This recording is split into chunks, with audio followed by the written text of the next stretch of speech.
સાબરકાંઠા જિલ્લાના હિંમતનગર શહેરમાં આવતીકાલે તારીખ 12 ડિસેમ્બર 2025ના રોજ હુડાની નીતિઓના વિરોધમાં હુડા સંકલન સમિતિ દ્વારા શહેર બંધનું એલાન કરવામાં આવ્યું છે।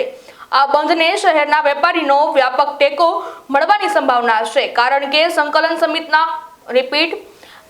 સંકલન સમિતિના સભ્યો દ્વારા વેપારીઓને વ્યક્તિગત રીતે મળીને આ બંધમાં જોડાવા માટે અપીલ કરવામાં આવી હતી।